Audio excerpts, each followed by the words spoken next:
Ma'am, this jungle is a fire hazard. The city is watching. I know, but I can't even hold a pen to sign for help. You don't need a pen. This $2,600 fine stops today for free. I taught piano for 40 years. Now I'm a prisoner here. Your music touched hearts. Now let us fix your home. God bless you. I thought everyone had forgotten about me. The orange violation notice from the city was stuck to the beautiful wooden French doors of Hazel Miller's home. But for a woman whose hands never stopped shaking, even the simple act of peeling it off felt like an impossible mountain to climb. Standing in the humid shade of her green-roofed porch in Naples, Florida, 81-year-old Hazel watched through the glass as the tropical foliage she once loved turned into a suffocating wall of green that threatened to bury her entire legacy. The garden was a chaotic mess. Massive, water-heavy banana leaves had snapped under their own weight, collapsing across the gray stone pavers like fallen soldiers, while thick, aggressive vines wound their way up the green wooden posts of her pergola, reaching toward the sky as if trying to hide the house from the world. Hazel didn't have a wheelchair or a walker to lean on instead.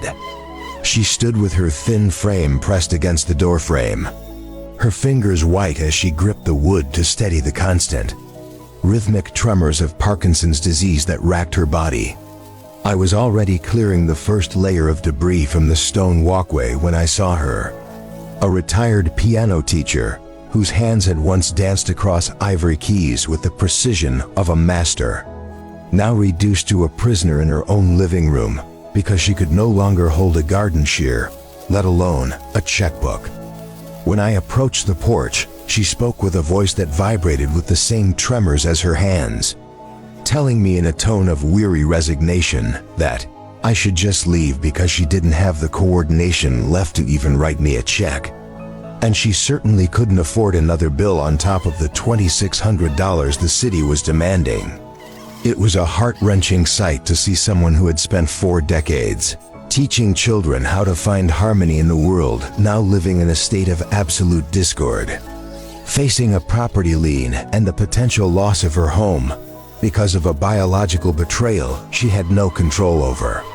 I turned off the engine of my trimmer and stepped onto the porch, keeping my distance to respect her space while explaining that I wasn't there for a paycheck, but to ensure that the music of her life wasn't silenced by a heartless city ordinance.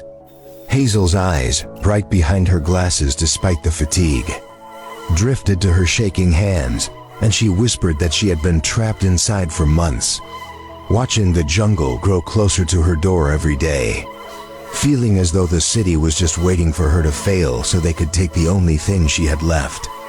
I promised her right then that we were going to reclaim her home from the vines and that the $2,600 fine would be a thing of the past by the time the sun went down. As I began the grueling work of hacking through the sap-filled stalks and clearing the slippery moss from the stone pavers, I could feel her watching from behind the glass, her silhouette steadying as she realized that for the first time in a long time, someone was fighting a battle for her that she couldn't fight herself.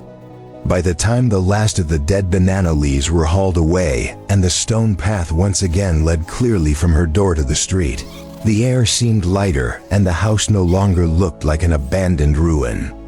Hazel stepped out onto the cleared porch, her hands still trembling, but her spirit noticeably stronger as she looked at the world without a barrier of rot and neglect in her way.